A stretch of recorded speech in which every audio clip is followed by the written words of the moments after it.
नमस्कार बच्चों, मैं शिल्पी जायसवाल आपके साथ फिर से उपस्थित हूँ आपकी हिंदी भाषा के राइटिंग पोर्शन में कहानी लेखन को लेकर। कहानी लेखन में हम लोग देखेंगे कि किस प्रकार से हम कहानी को लिखते हैं और उसमें कौन कौन सी बातों को ध्यान में रखना पड़ता है। तो आइए देखते हैं। पहला है परीक्षा में कहानी लिखते समय ध्यान में रखने वाली बातें। ये कि एग्ज़ाम में अगर आपको कहानी लिखने को आए तो आपको क्या क्या बातों को ध्यान में रखना है। पहला, चलिए देखते हैं। कहानी रूपरेखा के आधार पर लिखने की सूचना दी जाती है, इसलिए कहानी का आशय समझने के लिए वह रूपरेखा हमें 2 बार पढ़नी ज़रूरी है। यानी कि कहानी में संकेत बिंदु दिए जाते हैं, कुछ पॉइंट्स दिए जाते हैं और उस पॉइंट्स को ही रूपरेखा कही गई कि इसी रूपरेखा में आपको कहानी को कंप्लीट करना है। तो उसको आपको ध्यान से पढ़ना पड़ेगा, वरना कहानी आपकी क्या हो जाएगी, जो रूपरेखा दी गई है उससे अलग ट्रैक में चली जाएगी।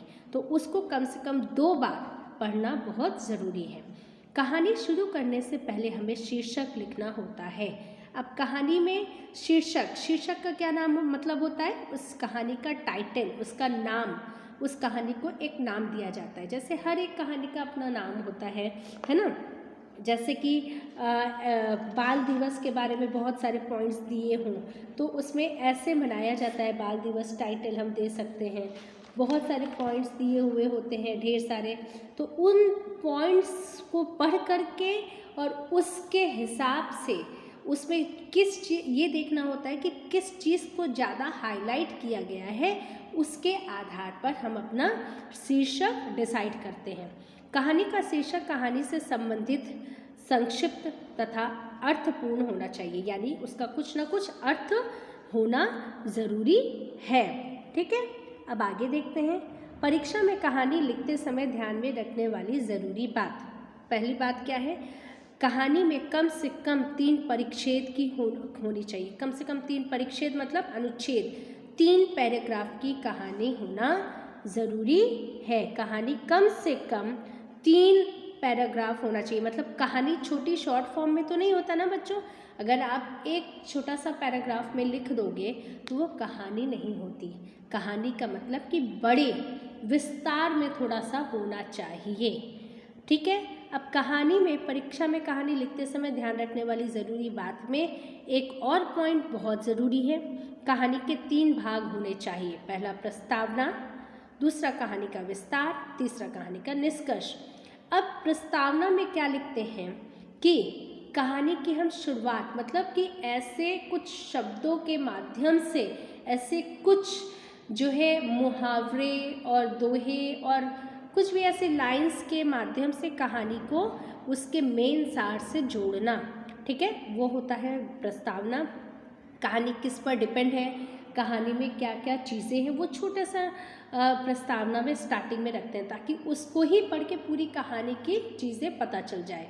कहानी का विस्तार, फिर बीच में मिड पॉइंट में क्या होता है, पूरी कहानी का विस्तार उसमें किया जाता है कि ये जो टाइटल हमने दिया है इसके अंतर्गत और जो ये पॉइंट्स है उसके अंतर्गत इस तरह से कहानी बनती है, यानी उसका संपूर्ण विस्तार, बड़ा रूप। फिर निष्कर्ष, फिर लास्ट में निष्कर्ष।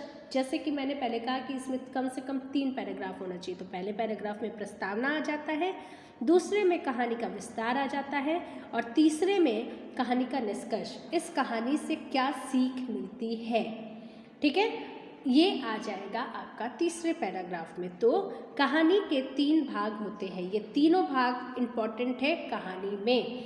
ये आपको विशेष तौर पे कहानी लिखते समय ध्यान में रखना चाहिए। ठीक है। अब कहानी में ध्यान रखने वाली और भी चीज़ें हैं। कहानी हमेशा भूतकाल में लिखी जाती है। ठीक है, जो भी कहानी होती है वो क्या है, भूतकाल में लिखी जाती है।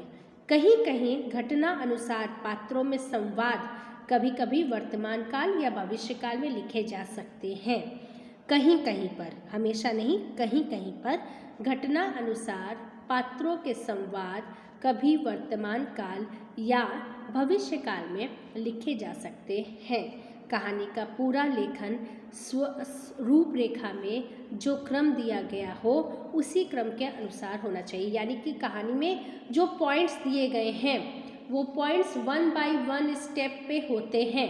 ऐसा नहीं है कि जो सबसे लास्ट वाला है वो एंडिंग होगा कहानी का, उसको फर्स्ट पॉइंट में दे दिया जाएगा, ठीक है, मिड वाला फर्स्ट पॉइंट में। नहीं, कहानी जैसे होती है स्टार्टिंग से एंडिंग तक जाती है स्टेप बाय स्टेप, वो पॉइंट्स भी आपको वैसे ही दिए जाएंगे और आपको क्या करना है, उसमें से एक से दूसरा, दूसरे से तीसरा को कनेक्ट करते हुए आपको कहानी पूरा एक रूपरेखा क्रम में तैयार करना होगा और उसी अनुसार किया जाना चाहिए, ठीक है, उसी अनुसार उसको कंप्लीट किया जाना चाहिए। अब कहानी में पात्रों के बीच जो वार्तालाप होती है वे वार्तालाप एक संवाद के रूप में आपको उसमें लिखना पड़ेगा, ठीक है। अब नेक्स्ट है कहानी में और ज़रूरी बातों को ध्यान रखना है। वो कौन सी बातें हैं? कहानी लिखते समय भाषा शैली पर विशेष ध्यान देना चाहिए।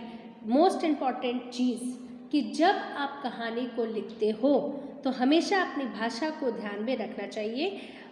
भाषा व्याकरण की दृष्टि से शुद्ध होनी चाहिए, यानी ग्रामेटिकल मिस्टेक नहीं होनी चाहिए। कहानी में योग्य स्थान पर विराम चिन्ह आने चाहिए, यानी जहाँ पे क्वेश्चन मार्क हो लगना है, फुल स्टॉप है, अल्प विराम है, विस्मय दिबोधक चिन्ह है, ये सारी चीज़ें आपको बिल्कुल ध्यान में रखना पड़ेगा। और कहानी में जैसे कि लिखा कि शैली भाषा आपको सरल भाषा को प्रयोग करना चाहिए, क्योंकि सभी जो भी पढ़े उसको समझ में आए। सरल और सही शब्दों का चयन करना चाहिए और अट्रैक्टिव होनी चाहिए, शब्द चयन अट्रैक्टिव होना चाहिए ताकि लोगों को उसमें क्या हो, उसको पढ़ने पर उनका ध्यान आकर्षित कर सके। कहानी में जहाँ भी ज़रूरत हो वहाँ मुहावरे और कहावतों का उचित प्रयोग करना चाहिए। जैसे कि यहाँ पे दिया गया कि कहानी किस चीज़ पर डिपेंड है, उसके अनुसार उसमें मुहावरे और कहावत इनका प्रयोग करना चाहिए। अब जैसे मान लीजिए कोई कहानी है, उसमें कोई आपकी बात, उस कहानी में कोई किसी की बात को सुनता नहीं है, अब मन मर्जी काम करता रहता है, तो उसमें कुछ कहावत हम लोग जैसे उससे रिलेटेड कहावत हो जाएगी कि भैंस के आगे बीन बजाए भैंस खड़ी बौराए, यानी कि एक जिस प्रकार से भैंस होती है और उसको बीन बजाने पर उसका कोई फ़र्क नहीं पड़ता। किसको फ़र्क पड़ता है? सांप को फ़र्क पड़ता है। भैंस को उसका कोई फ़र्क नहीं पड़ता, वो अपनी ही मौज में रहती है, ठीक। तो उस तरह से उसमें वो मुहावरा सेट होता है। कुछ कहावतें होती हैं। कहावत क्या होती है? बड़े बुजुर्ग जो है अपने समय के अनुसार कुछ बातों को बोलते थे, उसको कहावत कहते हैं। कहावतों का उचित प्रयोग करके कहानी को अट्रैक्टिव बनाया जा सकता है। अब आगे देखिए, एक और ध्यान देने वाली बात, कहानी के अंत में सीख लिखने की आवश्यकता होती है। विशेष चीज़ है कि कहानी के अंत में सीख, यानी इस कहानी से आपने क्या सीखा है, ये होना बहुत ज़रूरी है। कहानी लेखन का पूरा आशय ध्यान में रखकर सीख लिखने की ज़रूरत होती है। नीचे जो सीख है, पूरी कहानी को माइंड में रख करके उससे क्या सीख मिल रही है, इस चीज़ को ध्यान में रख करके करना बहुत ज़रूरी है। पार्ट बहुत इम्पॉर्टेंट है ये। अब गुणों का विभाजन, अब बिल्कुल ध्यान दीजिएगा कि कहानी में लिखते समय किन किन गुणों का कैसे कैसे विभाजन करें। शीर्षक, ठीक है। देखिए, अब इसमें जो मार्क्स दिए जाते हैं ना, जैसे हम चेक करते हैं एग्ज़ाम में, कैसे करते हैं? शीर्षक, उसमें 1 नंबर। भाषा शैली, मुहावरे, कहावतें, शब्द चयन, संवाद, कहानी का क्रम, व्याकरणिक शुद्धि, इसके लिए आपको मिलेगा उसमें 3 मार्क्स। सीख, कैसी सीख दे रहा है, उसके लिए मिलेगा आपको फिर ये मार्क्स। कुल गुण मिलके क्या हो जाएंगे? 4 नंबर, है ना। तो ऐसे आपके इसके विभाजन होते हैं। ये ध्यान रखिएगा कि विशेष तौर से आपको मिडिल पार्ट को ध्यान में रखना पड़ेगा। अब हम उदाहरण के तौर पर एक कहानी देखेंगे, ठीक है। जैसे सारी चीज़ें हमने पढ़ी, अब उसको उदाहरण के तौर पे एक कहानी को हम देखते हैं कैसे लिखी जा सकती है।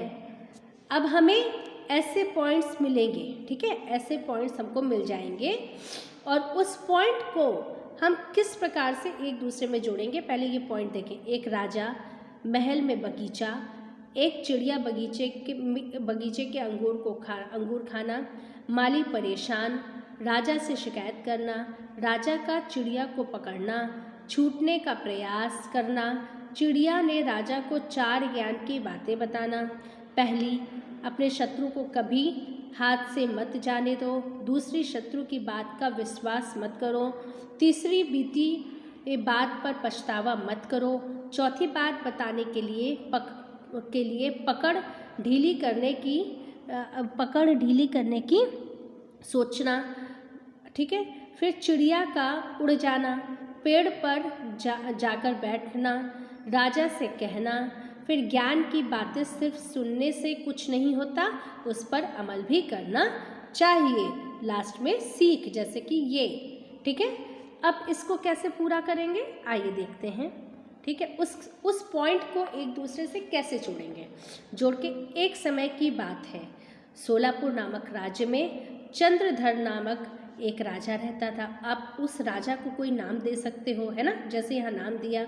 चंद्रधर नामक एक राजा राज करता था। उसके महल में बहुत खूबसूरत बगीचा था। बगीचे की देखरेख की ज़रूरत की देखरेख की जिम्मेदारी एक माली के कंधे पर थी। माली पूरा दिन बगीचे में रहता और पेड़ पौधों की अच्छे से देखभाल करता रहता। फिर राजा माली के काम से बहुत खुश था। बगीचे में एक अंगूर की एक बेल लगी हुई थी, जिसमें ढेर सारे अंगूर फले हुए थे। एक दिन चिड़िया बगीचे में आई। उसने अंगूर की बेल पर फले अंगूर चखे। अंगूर बहुत स्वादिष्ट था। उस दिन के बाद वह रोज बाग में आने लगी। और फिर क्या करने लगी, रोज बाग में आने लगी। फिर चिड़िया अंगूर के बेल पर बैठती और चुन चुन कर सारे मीठे अंगूर खा लेती थी। फिर तभी खट्टे और अधपके अंगूर नीचे गिरा देती थी। चिड़िया की इस हरकत पर माली बहुत लाल पीला मतलब गुस्सा हुआ, लाल पीला होता था। वह उसे भगाने का प्रयास करता, लेकिन असफल हो जाता था। वह बहुत प्रयासों के बाद भी जब माली चिड़िया को भगाने में असफल रहा, तब वह राजा के पास चला गया। उसने राजा को चिड़िया के बारे में पूरी बात बता दी। बोला, महाराज, चिड़िया ने मुझे तंग कर दिया है। उसे काबू में करना मेरे बस के बाहर है। अब आप ही कुछ करें। राजा ने खुद ही चिड़िया को ठिकाने लगाने का निर्णय लिया। अगले ही दिन बाग में गया और अंगूर के घनी बेल की आड़ में छुप कर बैठ गया। रोज की तरह चिड़िया आई और अंगूर के बेल पर बैठकर अंगूर खाने लगी। अवसर पाकर राजा ने उसे पकड़ लिया। जब उसको अवसर मिला तो राजा ने क्या किया, उसको पकड़ लिया। अब आगे देखो, चिड़िया राजा की पकड़ से आज़ाद होने का बहुत प्रयास किया, किंतु सब व्यर्थ रहा। अंत में वह राजा से याचना करने लगी कि वह उसे छोड़ दे। राजा इसके लिए राजी नहीं रहा। तब चिड़िया बोली, राजन, यदि तुम मुझे छोड़ दोगे तो मैं तुम्हें ज्ञान की 4 बातें बताऊंगी। यह चिड़िया पर लाल पीला हो गया।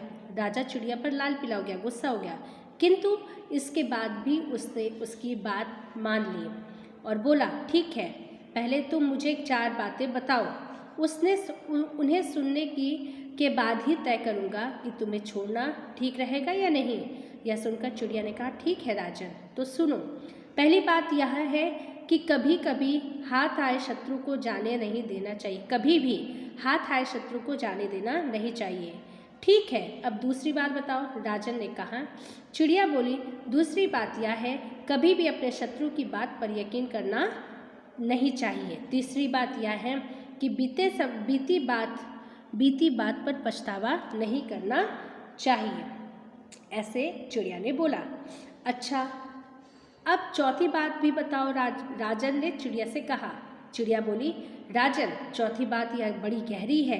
मैं तुम्हें यह बताना तो चाहती हूँ, किंतु तुमने मुझे इतनी ज़ोर से पकड़ रखा है कि मेरा दम घुट रहा है। तुम अपनी पकड़ थोड़ी ढीली करो तो मैं तुम्हें चौथी बात बताऊँ। राजा ने चिड़िया की बात मान ली और अपनी पकड़ ढीली कर दी।